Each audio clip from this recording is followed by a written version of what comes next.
샬롬 큐티합니다. 찬송가 86장 찬양합니다.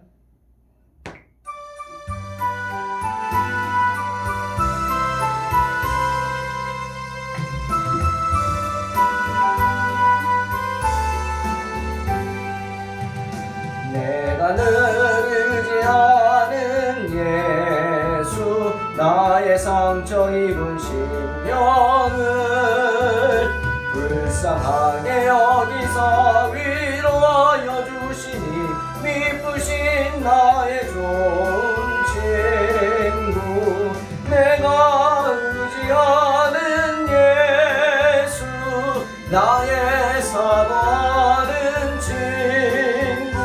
나의 기도 들으서 응답하여 주시니 미쁘신 나의 좋은 친구. 주의 손 의지하고 살 때 나를 해할 자가 없도다. 주님 나의 마음을 크게 위로하시니 미쁘신 나의 좋은 친구. 내가 의지하는 예수, 나의 사모하는 친구. 나의 기도 들으사 응답하여 주시니 미쁘신 나의 좋은 친구. 내가 요단강 건너가며 마음이 두려워서 떨 때도 주가 인도하시니 어찌 두려워하랴. 미쁘신 나의 좋은 친구. 내가 의지하는 예수, 나의 사모하는 친구. 나의 기도 들으사 응답하여 주시니 미쁘신 나의 좋은 친구. 이후 천국에 올라가서 모든 성도들과 다 함께 우리들을 구하신 주를 찬양하리라. 미쁘신 나의 좋은 친구. 내가 의지하는 예수, 나의 사모하는 친구.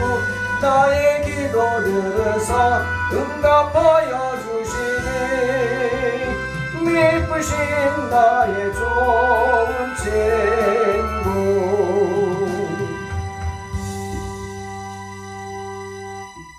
하나님 말씀은 창세기 1장 20절로 23절 말씀입니다. 봉독합니다. 하나님이 이르시되 물들은 생물을 번성하게 하라. 땅 위 하늘의 궁창에는 새가 나르라 하시고, 하나님이 큰 바다 짐승들과 물에서 번성하여 움직이는 모든 생물을 그 종류대로, 날개 있는 모든 새를 그 종류대로 창조하시니 하나님이 보시기에 좋았더라. 하나님이 그들에게 복을 주시며 이르시되 생육하고 번성하여 여러 바닷물에 충만하라.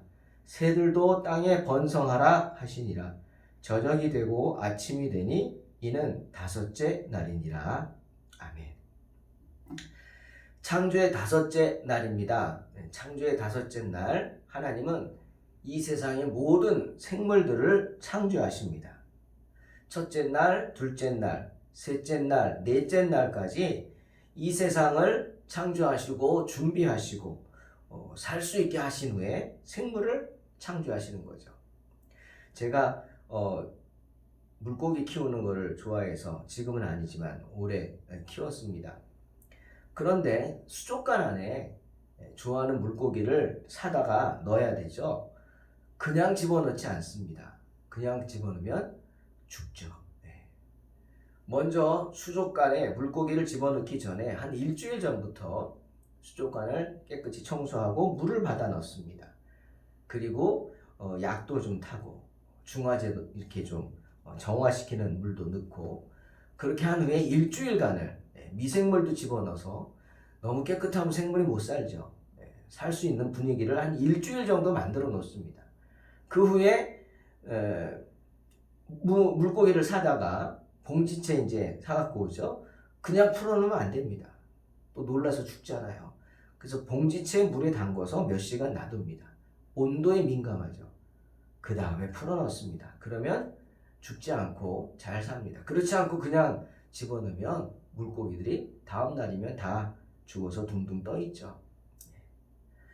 그 생각이 났습니다. 하나님이 왜 다섯째 날이나 지나서 생물을 처음에 만들지 않으셨을까? 바로 그거더라고요. 첫째 날 궁창, 빛, 어둠 나누시고 우주를 만드시고 땅을 만드시고 바다를 만드시고 식물을 만드시고 그렇게 다 준비한 후에 다섯째 날이 되어서야 비로소 생물들을 창조하시는 거예요. 왜? 우리로 죽지 않고 살게 하기 위해서. 또 보십시오. 하나님이 만드신 하늘에는 하늘 위를 나는 많은 새들을 만드셨습니다. 온갖 종류대로 다 만드셨어요. 독수리도 만들었고요. 이쁜 앵무새도 만들었고 비둘기, 까치, 까마귀, 참새 우리가 아는 모든 새들 각각 종류대로 하나님이 만드신 거예요. 어느 것 하나 어디서 불쑥 툭 튀어나온 게 아니고요. 또 하나님 만드신 땅에는 걷고 뛰고 막 기고 온갖 종류의 동물들 만드셨죠. 바다에도 각종 물고기들을 만드셨습니다. 21절 뭐라 그랬어요? 번성하여 움직이는 모든 생물을 그 종류대로 날개 있는 모든 새를 그 종류대로 창조하셨다 말씀하셨어요. 그리고 하나님이 보시기에 좋았더라. 인정하십니다. 오늘 말씀을 보면서 우리가 몇 가지 알아야 될 게 있습니다. 첫째는 우리가 알아야 합니다. 뭘? 이 세상의 모든 생명체는 누가 만드셨어요? 하나님이 만드셨다는 거예요. 그것도 어떻게? 똑같이 공장에서 뭐 바게스 막 찍어내듯이? 아니죠. 하나하나 마치 도공이 자기 자식 마냥 모양으로 이렇게 막 정성을 들여서 그렇게 구워내고 빚어내고 또 거기다가 칠을 하죠. 기계가 아니 직접 손으로 모양을 디자인해서 칠을 하고 이렇게 정성을 들여 만들듯이 하나님은 이 세상의 온갖 종류의 생물들을 다 개성 있게 그곳에 맞게 만드셨습니다. 하늘을 나는 것, 땅을 기는 것, 땅속을 파고드는 것, 바다 깊은 곳까지 헤엄칠 수 있는 것까지. 심지어 여러분 그렇게 우리 싫어하는 바퀴벌레도 하나님 만드신 거고요. 그 뱀도 하나님이 만드신 겁니다. 각기 종류대로 많은 종류를 만드셨죠. 우리가 무서운 이빨을 가진 호랑이나 사자를 보고 놀라죠? 그런 것만 보고 놀라면 안 됩니다. 정말 우리가 자세히 살피지 않으면 보이지도 않는 작은 거미들 혹시 보셨어요? 예? 거미줄 쳐 있고 그 조그만 몸에서 어떻게 거미줄이 나와서 넓은 곳에 거미줄 쳐서 자기보다 큰 벌레들이 걸려도 가서 그것을 똘똘 그냥 거미줄로 싸서 잡아먹고 또 저장해 놓잖아요. 신기하죠. 정말 그 작은 거미를 만드신 하나님의 지혜, 솜씨 찬양하지 않을 수 없습니다. 알아야 합니다. 세상 모든 생물은 누가 만드셨어요? 하나님 만드셨어요. 그 말은 하나님의 손길이 닿지 않은 곳이 없다는 겁니다. 또 하나, 우리는 맞서 싸워야 합니다. 누구와? 창조를 부인하는 사람들하고 맞서야죠. 예. 창조주 하나님의 존재를 부인하는 어리석은 자들, 진화론자들, 무신론자들 이들과 맞서야 합니다. 우리는 느헤미야와 같은 고백을 해야 돼요. 느헤미야 9장 6절에 느헤미야가 이렇게 고백하죠. 오직 주는 여호와시라. 하늘과 하늘들의 하늘과 1월 성신과 땅과 땅 위의 만물과 바다와 그 가운데 모든 것을 지으시고 다 보존하시오니 모든 천군이 주께 경배하나이다. 이런 고백이 있어야 합니다. 그 다음 우리는요 하나님이 주신 번성의 축복을 누려야 합니다. 22절 하나님이 그들에게 복을 주시며 이르시되 생육하여 하고 번성하여 여러 바닷물에 충만하라. 새들도 땅에 번성하라 하시니라 말씀하시죠. 그 번성의 축복을 누려야 합니다. 여러분 생명은요 안타까운 말이지만 끝이 있습니다. 장미꽃 제가 얘기 많이 합니다. 그 아름다운 장미가요 우리가 가까이서 보겠다고 집안에 놓고 보겠다고 꺾습니다. 화병이 담습니다. 그럼 그 꽃봉오리가 화병에서도 활짝 핍니다. 꽃이 살아있는 겁니까? 아닙니다. 이미 죽은 거예요. 언제 죽었어요? 나무에서 화병에 꽂겠다고 가지를 잘라낸 순간 그 장미는 죽은 거예요. 죽은 거예요. 마찬가지로 우리는요 이 세상에 태어나는 순간 죽어가는 겁니다. 끝을 향해 가는 거죠. 그래서 애들이 엄마 뱃속에서 나오면 우는 거 아니에요? 나 이제 죽었다 그러고 우는 거죠. 엄마 뱃속에 있을 땐 좋았는데 이제 세상에 나왔으니까 난 이제 죽어가는 거 아닙니까? 모든 생명은 갈수록 쇠약해져 가는 것입니다. 성경 말씀대로 70이요 80인 게 인생이죠. 사람들이 보통 생명을 촛불에 비교합니다. 여러분 혹시 다 타들어가는 촛불을 보셨나요? 초가 점점 막 다 타들어가다가 마지막 밑둥만 조금 남았을 때 어떻게 됩니까? 심지가 타들어갑니다. 탁, 타닥 소리가 나면서 심지가 타죠. 지금까지는 심지 안으로 빨아들인 초가 빨아들여가지고 그 촛물에 의해서 불이 타서 심지가 안 탔는데 이제는 더 이상 빨아들일 초가 없기 때문에 심지가 타들어가는 겁니다. 누가 불을 끄지 않아도 마지막 그 불꽃을 확 태운 후에 그 초는 꺼져버립니다. 저는 그걸 볼 때마다 안쓰럽죠. 더 타고 싶어요. 아니 내가 여기서 꺼지면 안 돼. 더 태우고 싶어. 그래서 초를 찾지만 없습니다. 그래서 흘러내린 촛농을 끌어모아 봅니다. 빨아들여 봅니다. 하지만 소용이 없습니다. 그렇게 죽어가는 거죠. 얼마 전에 TV에서 하루살이들 얘기를 봤어요. 하루살이들이 정말 많이 강가로 가서 강에다 알을 낳고 그렇더라고요. 특히 그 암컷들은 수컷하고 만난 후에 몇 시간을 날아가서 한 곳에 모여 강물이 떨어져 죽더라고요. 그런데 떨어져 죽기 전에 이 하루살이가 어떻게 하는지 아십니까? 낮게 날다가 갑자기 막 하늘 위로 막 솟아오릅니다. 마지막 힘을 내는 거죠. 정말 그 모습이 안쓰럽더라고요. 마지막 힘을 모아서 그냥 순간 하늘로 치솟아요. 막. 그러더니 어느 순간 어느 높이 되니까 탁 놓아버립니다. 죽은 거죠.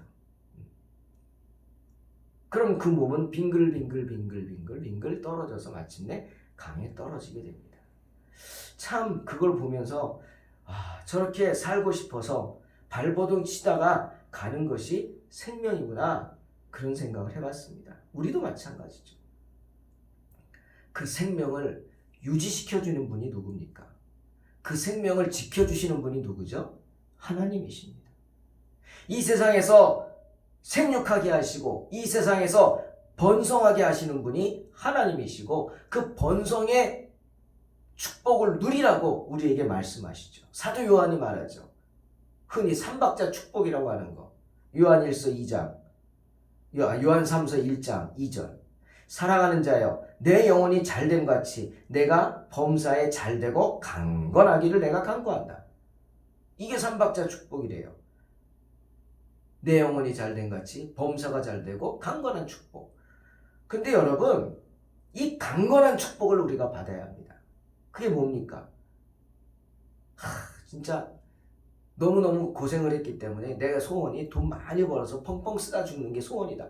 뭐 그런 분들 많죠. 그런데 이제 펑펑 쓸 정도로 돈을 많이 벌었어요. 그런데 어떻게? 펑펑 쓸 수가 없네. 왜? 이미 몸이 다 망가져 버렸어요. 맛있는 거 실컷 사 먹고 싶네? 먹을 수가 없어요. 몸이 다 망가져 버렸어요. 해외 여행을 가고 싶네? 갈 수가 없어요. 왜? 몸이 다 망가져 버렸어요. 어리석은 거죠. 어리석은 겁니다. 하나님은 우리에게 그렇게 어리석게 살지 말라는 거예요. 생명을 주신 분도 하나님이시고 이 세상에 번성하게 하시는 분도 하나님이시다는 거예요. 강건함의 축복을 주는 분이 하나님이라고.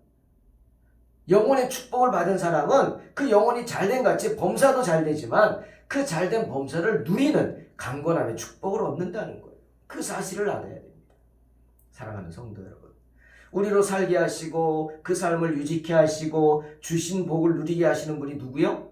하나님이십니다. 시편 53편 1절에 어리석은 자는 그의 마음에 이르기를 하나님이 없다 하도다. 그들은 부패하며 가증한 악을 행하며 선을 행하는 자가 없도다. 다윗은 우리에게 충고합니다. 들어야 합니다. 어리석은 무신론자들이나 진화론자들의 꿰매 넘어가지 말고 도리어 그들을 대적하고 이 세상에서 우리가 생육하고 번성함으로 하나님이 주시는 그 강건함의 축복을 누리는 복된 성도가 되시기를 주의 이름으로 축원합니다. 아멘. 기도하겠습니다. 하나님 감사합니다.